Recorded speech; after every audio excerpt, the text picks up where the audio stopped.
Assalamualaikum warahmatullahi wabarakatuh. Bismillah, alhamdulillah, la hawla wa la quwata illa billah. Allahumma sholli ala Sayyidina Muhammad wa ala ali Sayyidina Muhammad. Kabar kecerdikan dan kecerdasan Abu Nawas kian tersebar di seluruh penjuru negeri Baghdad. Cara menyelesaikan masalah Abu Nawas sangat nyeleneh, namun selalu memberi keputusan yang adil. Nama Abu Nawas pun sampai ke istana, hingga ke telinga Baginda Raja Harun al-Rasyid. Suatu hari, Raja mengumpulkan semua menterinya di istana, dan menanyakan soal Abu Nawas. "Adakah di antara kalian yang paham dengan Abu Nawas?" tanya Raja mengawali pembicaraan. Mendengar pertanyaan Baginda Raja, seketika itu pula seluruh menteri yang hadir berdiri sambil menundukkan kepala, pertanda bahwa mereka juga mendengar nama Abu Nawas. "Apakah kalian tahu di mana Abu Nawas tinggal?" tanya Baginda Raja lagi. Kemudian salah satu menteri maju dan mengungkapkan bahwa dirinya tahu di mana Abu Nawas tinggal. "Hamba tahu tempat tinggal Abu Nawas, wahai Paduka yang mulia," kata menteri tersebut. Saat itu juga rasa penasaran Baginda Raja ingin mengetahui sosok Abu Nawas kian besar. Dia kemudian memerintahkan pengawal mempersiapkan kuda menuju rumah Abu Nawas. Rombongan Raja berangkat dan membuat heboh para tetangga di sekitar rumah Abu Nawas. Sementara Abu Nawas sendiri masih terlihat santai di dalam rumahnya, dengan handuk masih melilit karena mau mandi. Tidak lama kemudian, pengawal kerajaan beserta Raja datang. Abu Nawas langsung melilitkan handuk di kepalanya, layaknya sorban. Melihat penampilan Abu Nawas yang nyeleneh, membuat Raja tidak bisa menahan tawa. "Siapa kamu?" tanya Raja kepada Abu Nawas. Kemudian salah satu pengawal kerajaan berbisik kepada Raja bahwa orang itulah yang bernama Abu Nawas. Namun Abu Nawas justru menjawab pertanyaan Raja dengan nyeleneh. "Saya ini adalah Dewa Bumi Paduka yang mulia." Mendapat jawaban itu, Raja tidak mau kalah cerdik. Kemudian meladeni dengan pertanyaan yang nyeleneh juga kepada Abu Nawas. "Jika kamu memang Dewa Bumi, tolong besarkan bentuk mata para pengawalku yang sipit ini," pinta Baginda Raja. Abu Nawas yang cerdik juga tidak mau kalah. Dia kemudian langsung memberi jawaban yang membuat Raja kagum. "Ampun Baginda Raja, untuk membesarkan bentuk mata prajurit Baginda, itu adalah tugas Dewa Langit. Saya ini Dewa Bumi, dan hanya bertugas bagian pusar ke bawah. Sedangkan pusar ke atas itu tugas Dewa Langit," elas Abu Nawas. Raja pun tertawa dengan jawaban itu dan mengundang Abu Nawas datang ke istananya. Begitu tiba di istana, Abu Nawas diajak masuk ke ruangan Raja yang di situ hanya ada mereka berdua. Tidak lama kemudian, datang istri Raja atau permaisuri membawa 5 butir telur. Saat itu juga terlintas di pikiran Raja untuk memberikan pertanyaan sulit kepada Abu Nawas.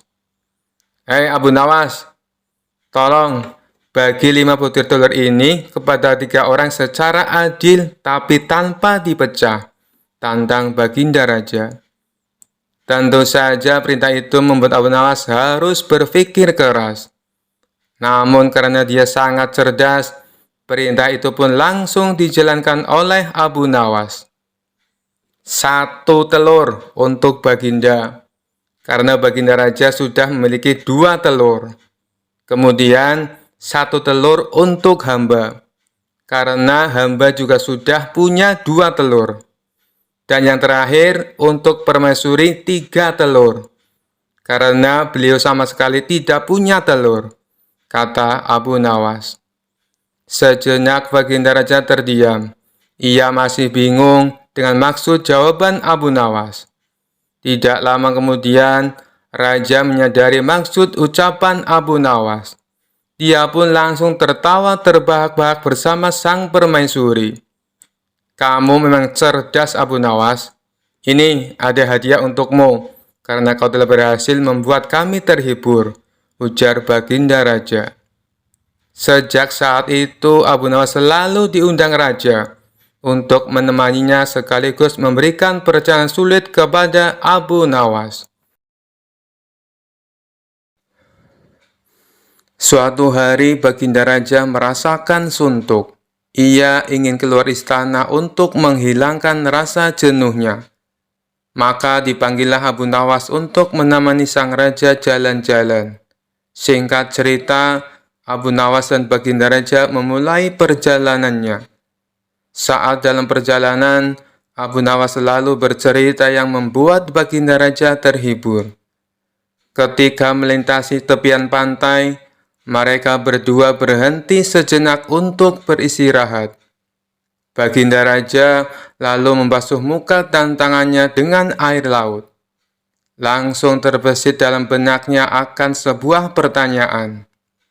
Hei Abu Nawas, menurutmu kenapa air laut itu asin? Tanya Baginda Raja. Karena air laut itu tidak mengalir kemana-mana, Paduka. Ia senantiasa ada di tempatnya. Nah, untuk mencegah agar air laut tidak busuk, para leluhur kita dulu memberinya garam. Itulah sebabnya air laut menjadi asin, jawab Abu Nawas. Mendengar penjelasan itu, Baginda Raja tertawa terpingkal-pingkal. Perjalanan mereka berdua pun akhirnya dilanjutkan. Tidak berapa lama dari kejauhan mereka berdua melihat sebuah benda berkilauan. Benda apa itu Abu Nawas? Ayo kita ke sana, ajak Baginda Raja. Abu Nawas bergegas melangkah mendahului Baginda Raja. Setelah benda itu diambil oleh Abu Nawas, ternyata hanya sebuah cermin. Abu Nawas pun segera membuangnya lagi. Melihat hal itu, Baginda Raja terkejut. Kenapa dibuang Abu Nawas? Memangnya itu benda apa? Tanya Baginda Raja. Benda yang sangat jelek, Paduka. Wajar saja kalau si pemiliknya membuangnya, jawab Abu Nawas. Tapi benda itu terlihat berkilauan dari jauh, ujar Baginda Raja. Kalau Paduka tidak percaya, ambil saja sendiri, balas Abu Nawas. Dikarenakan penasaran, Baginda Raja segera memungut benda itu. Setelah diamati, ternyata itu hanyalah sebuah cermin. Baginda Raja lalu berkata, "Ini kan cermin Abu Nawas. Kenapa kau bilang kalau benda ini sangat jelek?" Tanya Baginda Raja. "Coba Paduka perhatikan baik-baik. Pasti Paduka akan menemukan kejelekannya," ujar Abu Nawas. Baginda Raja kembali mengamati cermin tersebut. Di situ Baginda Raja tidak menemukan kejelekan apa-apa. Yang ada hanya wajahnya sendiri di dalam cermin. Nah, itu sudah tampak jeleknya. Ayo, lekas dibuang saja bendanya Paduka, ucap Abu Nawas. Baginda Raja mulai memahami maksud ucapan Abu Nawas. Kurang ajar kamu Abu Nawas, balasnya. Cerita Abu Nawas ini bermula dari adanya ketua perampok yang terkenal sadis dan kejam. Ia mempunyai puluhan anak buah yang juga tidak kalah sadisnya. Mereka kerap melakukan aksi di tengah gurun pasir yang gersang jauh dari pemukiman penduduk. Bagi siapa saja yang melewati daerah kekuasaannya, maka akan bernasib sial. Terutama rombongan kabilah yang membawa barang dagangan. Apabila ada yang berani menolak atau melawan saat dirampok, gerombolan perampok tersebut tidak segan-segan membunuhnya. Suatu ketika, Tuan Hamid berencana pergi ke negeri seberang untuk membawakan pesanan, yakni sebuah perhiasan emas. Namun ia ragu melakukannya, sebab harus melewati gurun pasir yang merupakan kawasan komplotan perampok sadis tersebut. Tuan Hamid pun bingung dengan situasi yang dialami. Sementara ia harus mengirim emas pesanan secepatnya. Setelah merenung agak lama, terlintas di benaknya sosok Abu Nawas. Semoga saja dia bisa membantuku, pikir Tuan Hamid. Dia lantas pergi menemui Abu Nawas.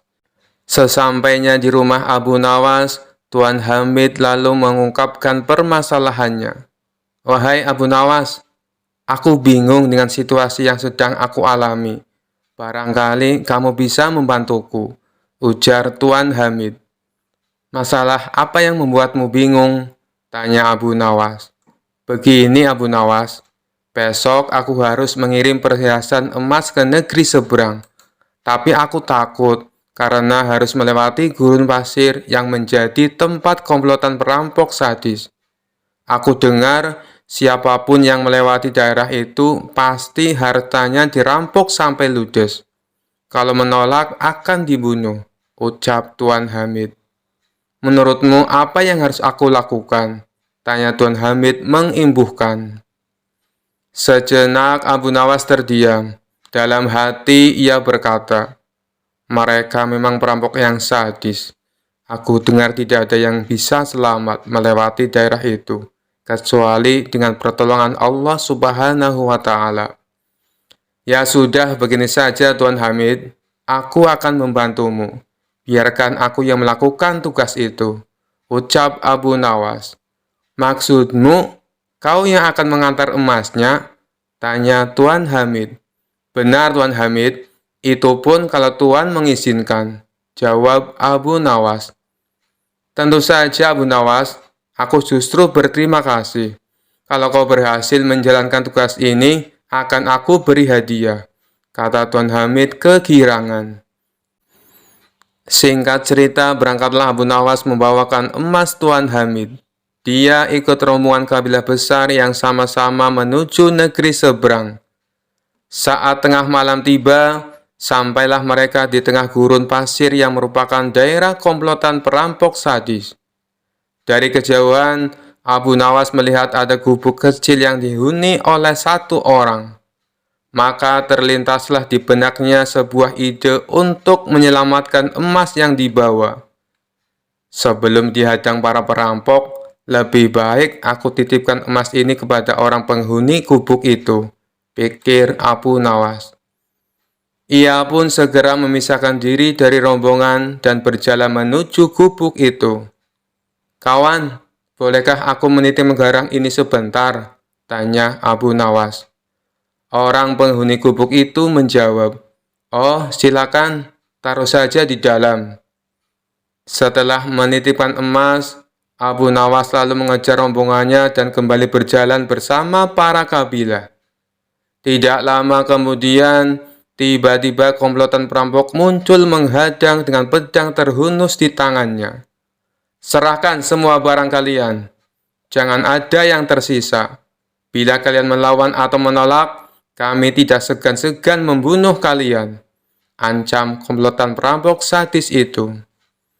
Rombongan kabilah pun terpaksa memberikan semua hartanya karena ketakutan akan dibunuh. Sedangkan Abu Nawas yang tidak membawa apapun hanya digeledah dan luput dari aksi perampokan. Ketika semua barang dan harta berhasil didapatkan, komplotan perampok ini lalu pergi meninggalkan Abu Nawas dan rombongan. Alhamdulillah, emas yang kubawa bisa selamat, ucap Abu Nawas dalam hati. Kemudian Abu Nawas berniat kembali mendatangi gubuk tempat menitipkan emasnya. Setibanya di sana, terlihat komplotan perampok yang tadi beraksi juga berada di dalamnya. Celaka, ternyata aku salah. Orang yang aku titipi emas justru ketua perampoknya, kata Abu Nawas kecewa. Sesaat Abu Nawas ragu dengan tawaran ketua perampok tersebut. Kalaupun aku lari, pasti akan mudah ditangkap oleh mereka dan bisa-bisa dibunuh. Lebih baik aku datangi saja. Hanya kepada Allah aku meminta perlindungan, ucap Abu Nawas dalam hati. Lalu Abu Nawas memberanikan diri menghampiri mereka. "Tuan mau mengambil barang titipan Tuan?" tanya ketua perampok. "Benar, aku kesini berniat untuk mengambilnya," jawab Abu Nawas. "Ambillah dan segera tinggalkan tempat ini," ucap ketua perampok. Abu Nawas sempat terkejut dan heran dengan ucapannya. Tidak ingin menyia-nyiakan waktu, Abu Nawas segera mengambil emas titipannya dan pergi meninggalkan tempat itu. Saat Abu Nawas berjalan menjauh, sayup-sayup mendengar percakapan para komplotan perampok tersebut. "Kenapa Tuan membiarkan orang asing itu mengambil hartanya?" tanya salah satu anak buah. Sang ketua perampok menjawab, "Orang asing itu telah mempercayaiku, seperti aku mempercayai Allah akan menerima tobatku. Aku hargai kepercayaan orang asing itu agar Allah menghargai kepercayaanku pula." Mendengar hal itu, barulah Abu Nawas tahu bahwa sebenarnya si ketua perampok adalah orang yang ingin bertobat. Dikisahkan di suatu daerah di kota Baghdad terdapat sumur angker dihuni oleh jin yang jahat. Setiap malam terdengar suara menakutkan dan suara-suara aneh yang berasal dari sumur tersebut. Meskipun demikian, ke dalam sumur tersebut hanya sekitar 1 meter dan tidak ada airnya sama sekali. Namun karena saking angkernya, sehingga banyak warga sekitar tak berani mendekatinya. Suatu kali datang seorang tamu ke rumah Abu Nawas. Ia bernama Abu Jahil. Kemudian ia mengadukan masalah tentang sifat sang istri yang sangat cerewet. "Gimana caranya Abu Nawas supaya istriku tidak ngomel-ngomel terus?" tanya Abu Jahil kepada Abu Nawas. "Kalau soal itu, aku juga tidak tahu Abu Jahil. Istriku juga sama cerewetnya," jawab Abu Nawas. "Masa kamu tidak tahu? Kamu kan terkenal cerdik Abu Nawas," ujar Abu Jahil. "Baiklah, kalau kamu mau, bawa saja istrimu ke sumur tua yang angker. Lalu kamu jatuhkan dia ke dalamnya," saran Abu Nawas. "Maksudmu sumur tua yang dihuni jin jahat itu? Bisa-bisa istriku malah mati tenggelam. Aku tidak mau Abu Nawas," tolak Abu Jahil. "Tenang Abu Jahil, istrimu tidak akan tenggelam. Itu kan sumur kering tidak ada airnya, dan dalamnya juga cuma 1 meter, jelas Abu Nawas. "Tapi apa mungkin bisa berhasil Abu Nawas?" tanya Abu Jahil ragu-ragu. "Kalau itu aku sendiri juga belum tahu Abu Jahil. Tapi setidaknya istrimu akan bertemu jin, dan pasti dia akan ketakutan. Mungkin saja karena rasa takutnya itu, sifat cerewet istrimu akan hilang," balas Abu Nawas. "Baiklah, besok aku akan ajak istriku ke sana," timpal Abu Jahil.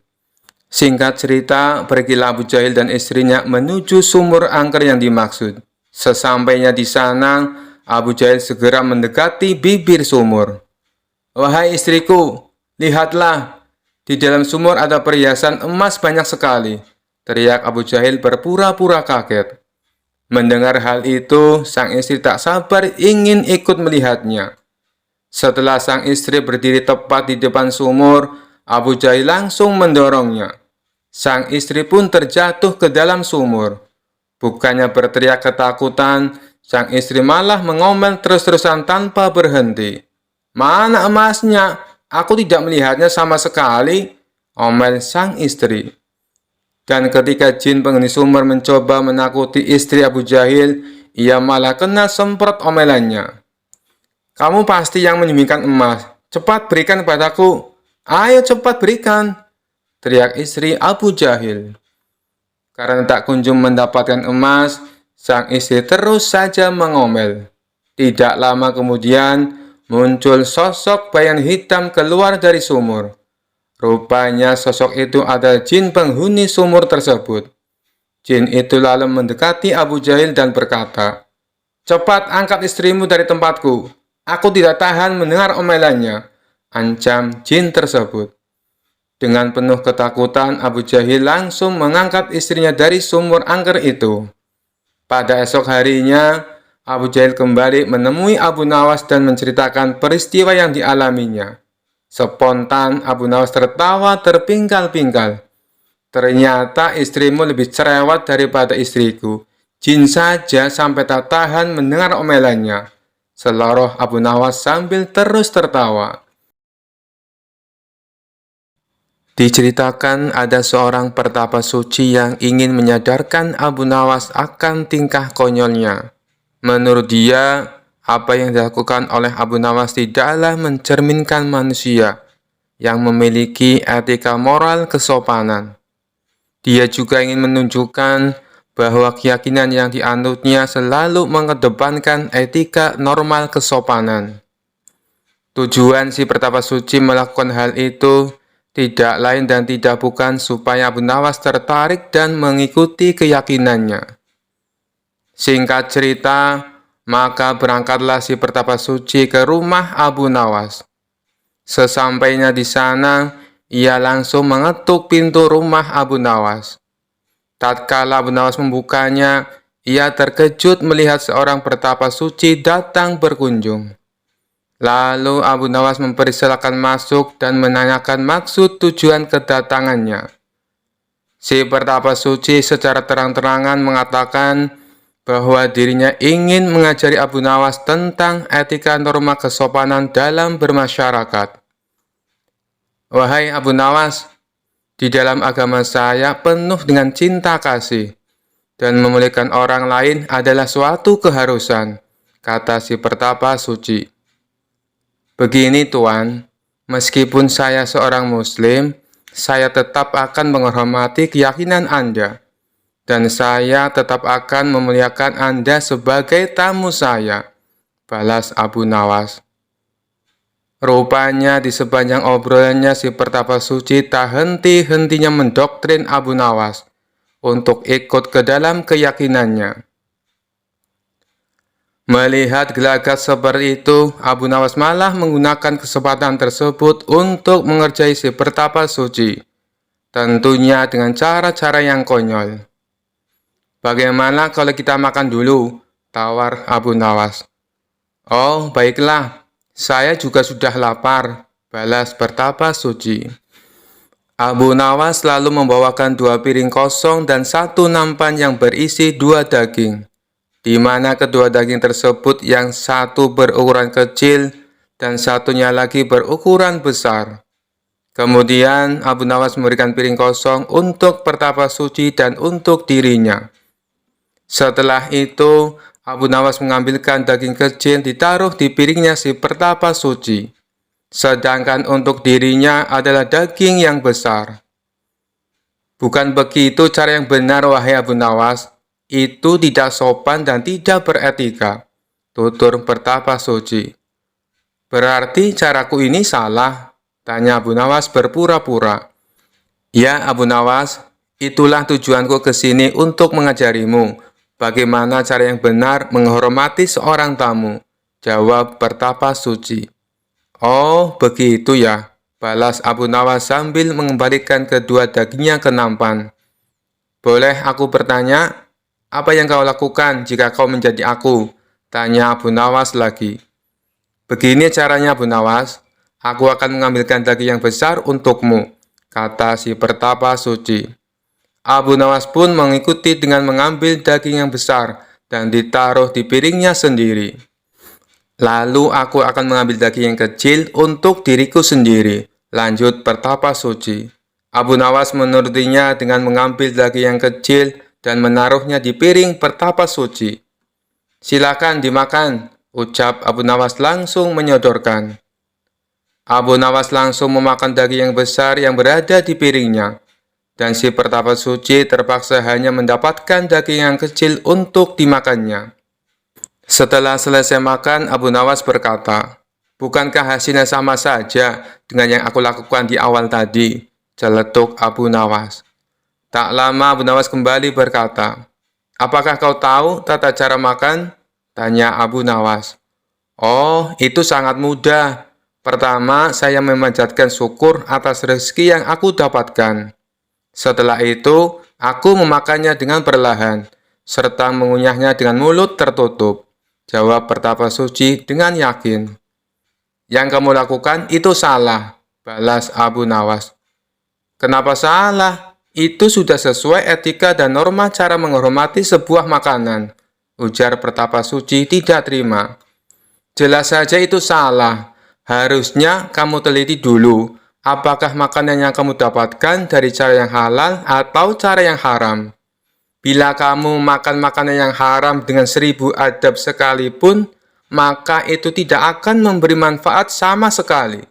Makanan haram justru akan menyebabkan hatimu menjadi hitam, jelas Abu Nawas.